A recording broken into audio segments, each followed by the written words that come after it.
समस्त देवी तीनों प्रकार के कष्टों को छुटकारा पाता है। व्रत करने वाली स्त्री अपने सौभाग्य की प्राप्ति करती है। वह चमत्कारी व्रत भादवा मास के शुक्ल पक्ष की पंचमी के दिन होता है।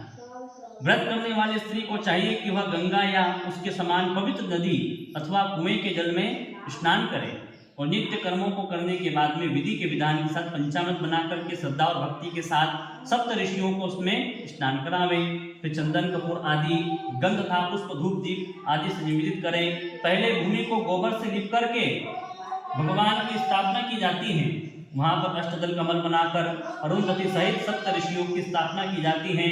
पवित्र वस्त्रों और यज्ञोपवीतों को अर्पित कर उत्तम फलों मिष्टान से उनका भोग लगावे तथा अर्घ्य दे।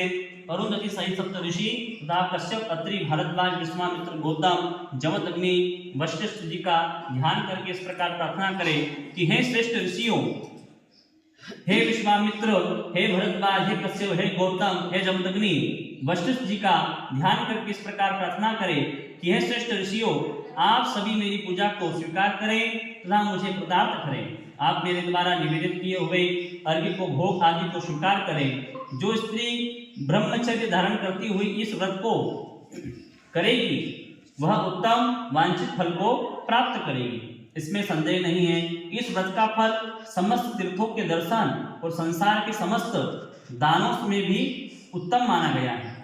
सुख पाने की इच्छा से जो स्त्री इस व्रत को धारण करती है वह स्वर्ग सुंदर स्वरूप और उत्तम गुणों से परिपूर्ण होकर के पुत्र पौत्र आदि को पाती है, उत्तम पुत्र को पाती है। इस व्रत के करते हुए वांछित फल प्राप्त करने के पश्चात इस व्रत का उद्यापन भी करना चाहिए।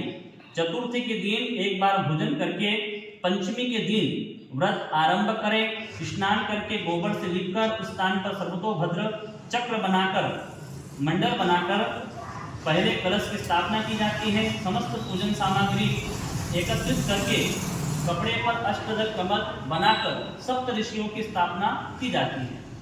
षोडशोपचार के द्वारा ब्राह्मण से वहां पर पूजन करवाया जाता है और भजन कीर्तन बिता करके, हवन करके, भोजन करा करके, दक्षिणा दे करके, संतुष्ट करके यह प्रथा की यहाँ पूर्ण प्राप्ति होती है। इसी प्रकार भविष्य पुराण के अंतर्गत भी एक ऋषि पंचमी की कथा आती है।